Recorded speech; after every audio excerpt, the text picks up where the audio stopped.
টাকা কি গাছে ধরে? নিশ্চয়ই আমাদের হরতাল আছে। টাকা কি করে গাছে ধরবে? না, টাকা হয়তো গাছে ধরে না, কিন্তু আমরা চাইলেই নিজেদের পরিশ্রম, নিজেদের বুদ্ধি এবং স্থানীয় সম্পদের যথাযথ ব্যবহার করে একটা টাকার গাছ তৈরি করতে পারি। আমি এখন দাঁড়িয়ে আছি চুয়াডাঙ্গা জেলার, এই উপজেলার নাম কি? চুয়াডাঙ্গা জেলা পীতাম্বরপুর পীতম্বরপুর সদরে। পুরোটা জি, আমি এখন দাঁড়িয়ে আছি বলে একটু সত্যি আমি এখন দাঁড়িয়ে আছি ঠিক আছে। হ্যাঁ, পীতাম্বরপুর না কোন থানা সেটা ক্যামেরায় বডি চুয়াডাঙ্গা সদর থানার পিতমপুর। জি আমি এখন দাঁড়িয়ে আছি চুয়াডাঙ্গা সদরের পীতম্বরপুর গ্রামে। এই গ্রামের একজন কৃষি উদ্যোক্তা জনাব আশাবুল হক। আশাবুল হক প্রায় ৮ বছর আগে তিনি এই কেঁচো চাষ শুরু করেন স্থানীয় একটি বেসরকারি উন্নয়ন সংস্থা আশার সহযোগিতায়, এবং এই কেঁচো চাষ শুরু করে বর্তমানে তিনি একজন সফল উদ্যোক্তায় পরিণত হয়েছেন। তার উৎপাদনশীলতা দাঁড়িয়েছে মাসে প্রায় ৬০ মেট্রিক টন। এটা হিউজ। আমরা যদি এই শেডটার দিকে ভালো করে তাকাই তাহলে আমরা দেখব যে এখানে কত বড় একটা শেড এখানে, এবং কত কাজ হচ্ছে। শুধু এই শেডেই নয়, তার অনেক অনুসারী আছে যারা নিজেদের বাড়িতে উৎপাদন করছে, এবং সেই উৎপাদিত সারগুলো সহ তার এখানকার যে সমগ্র উৎপাদনটা হচ্ছে, এগুলো এখান থেকে ব্যবস্থাবদ্ধ হয়ে সারা বাংলাদেশে ছড়িয়ে পড়ছে। এবং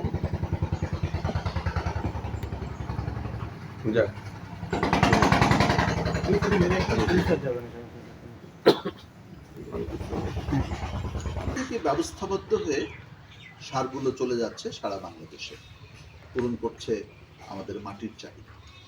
আর আশাবুল হকের মতো উদ্যোক্তারা তারা হচ্ছেন লাভবান। আসুন আমরা আশাবুল হক সাহেবের কাছে শুনি তার এই সাফল্য কথা। আশাবুল হক, মাটি ও মানুষ অনুষ্ঠানের পক্ষ থেকে আপনাকে শুভেচ্ছা জানাই। আপনি তো এই সারের চাষাবাদ শুরু করেছেন, তাই না? ৮ বছর আগে। জি আচ্ছা, একটু কি বলবেন কিভাবে শুরু করলেন, আপনার অনুপ্রেরণা কোথা থেকে আসলো? জি হচ্ছে প্রথম যে একটু বাড়ি একটি খামার ছিল না, ওই সময় সরকারিভাবে প্রধানমন্ত্রীর যে একটু বাড়ি একটি খামার করলে উনি ৭,০০০ টাকা লোন দেয়। ওই লোন দেওয়ার পরে হচ্ছে উনি কুষ্টিয়ায় ট্রেনিংয়ে পাঠায় ৭ দিন ধরে। ওই ট্রেনিংয়ের থেকে হচ্ছে আইসিআই এক কৃষি অফিসার হচ্ছে গোবর নিয়ে বুঝাইলেও অনেক কিছু বুঝাইলো। ওখান থেকে এই কেঁচো সার কীভাবে করতে হয় এটা একটু মাথার মধ্যে আসে। আইসিআই ওখান থেকে আসলে পরে একটু কেঁচোর শেড আরম্ভ করলাম।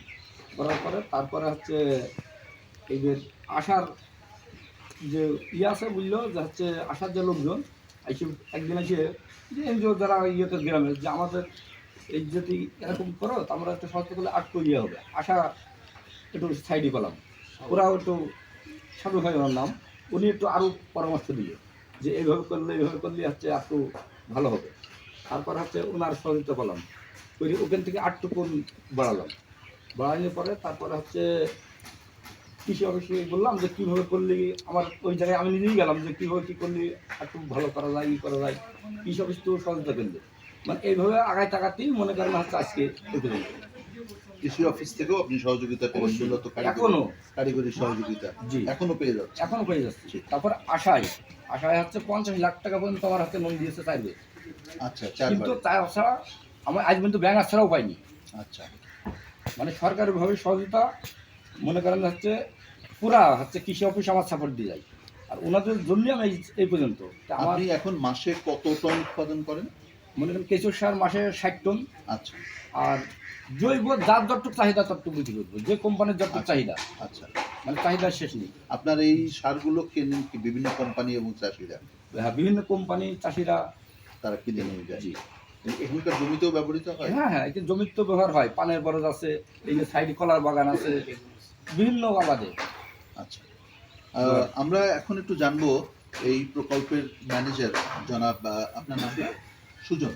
আচ্ছা, সুজনের কাছে একটু শুনবো যে এই যে কেঁচো সার এখানে উৎপাদিত হচ্ছে, এটা এখানকার চাষিরা ব্যবহার করে, তাই তো? আচ্ছা, কোন কোন জমিতে ব্যবহার করে তারা? আমাদের এই ভার্মি কম্পোস্টটা আপনি সব জমিতে ব্যবহার করতে পারবেন। তার মধ্যে উল্লেখযোগ্য হচ্ছে আপনি ভুট্টায় করতে পারবেন, আলুর জন্য খুব উপকারী, কলায় করতে পারবেন, পান বরজে করতে পারবেন, বেগুনে করতে পারবেন, সোজা কথা যদি আমরা বলতে চাই তাহলে আমরা আমাদের জমির যে কোনো ফসলে আমরা এটা করতে পারবো, কারণ এটা আমাদের যে অর্গানিক আমরা হচ্ছে মানে এটার মধ্যে কোনো কেমিক্যাল নেই, অর্গানিক। এটা হচ্ছে মাটি হচ্ছে লাঙ্গল, কিছু হচ্ছে মাটি লাঙ্গল। আমরা তো আসলে জমিটা নষ্ট করছি, তাহলে আমাদের এই সারটা দিতে হবে কি ডে বাই ডে আমাদের জমিটা আপনার তার যে জি হ্যাঁ একটু একটু পিছনে যান হ্যাঁ আপনি এই সামনের দিকে হ্যাঁ বডি আচ্ছা একটু জোরে বলবেন, হ্যাঁ একটু লাউডলি বলবেন কথা। হ্যাঁ জি বলেন। যেটা বলছিলেন ওটাই বলেন, জমির সার। তাহলে আমাদের হচ্ছে এটা হচ্ছে জমির লাঙ্গল।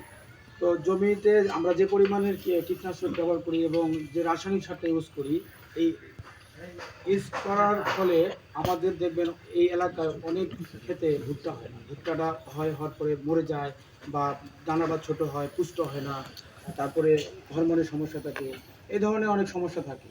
তখন দেখা গেল যে ওই জমিটাতে, ওই পরিত্যক্ত জমিটাতে আমরা যাই দেখি, তখন আমরা কী করি, চাষিকে বলি যে ভাই আপনি আমার এই ভার্মি কম্পোস্ট আপনার 5% জমিতে ইউজ করেন, আর 5% জমি আপনি আপনার মতো করে করেন। মূলত এই ভার্মি কম্পোস্ট যদি জমিতে ব্যবহার করা হয় তাহলে জমির রস বৃদ্ধি হয় এবং উৎপাদনশীলতা বাড়ে। ইভেন যেই সমস্ত জমিতে এখন ভালো ফসল হচ্ছে না সেখানেও ভালো ফসল হয়। জি, আপনাকে অনেক ধন্যবাদ। আশরাফুল হক সাহেব, আপনার স্বপ্ন কি? আপনি ভবিষ্যতে কি করতে চান? আপনি তো ইতিমধ্যেই সফল। জি, ইতিমধ্যেই সফল। আমার এখনো শেষ হয়নি। শেষ হয়নি? না, শেষ আচ্ছা, হয়নি। কত দূর যেতে চান?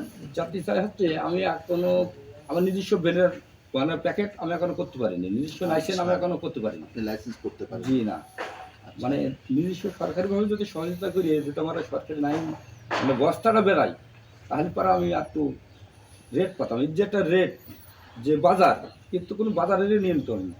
যে সরকারিভাবে যদি এটা একটা আমি যে উদ্যোক্তা তৈরি করবো, উদ্যোক্তা তৈরি করে মনে করেন আমি ভুগেছি আর মাত্র ভোগাবো না, আমি উদ্যোক্তা তৈরি করছি কিন্তু আমি তাদের মালটা মূল কথাটা হচ্ছে যে আপনি যদি লাইসেন্সটা করতে পারতেন তাহলে আর একটু ভালো দামে বিক্রি করতে পারতেন, আপনার উৎসাহ আর একটু বাড়তো, উদ্যোক্তারও আমি আরো তৈরি করতে পারতাম, আরো বেশি উদ্যোক্তা তৈরি করতে পারতেন।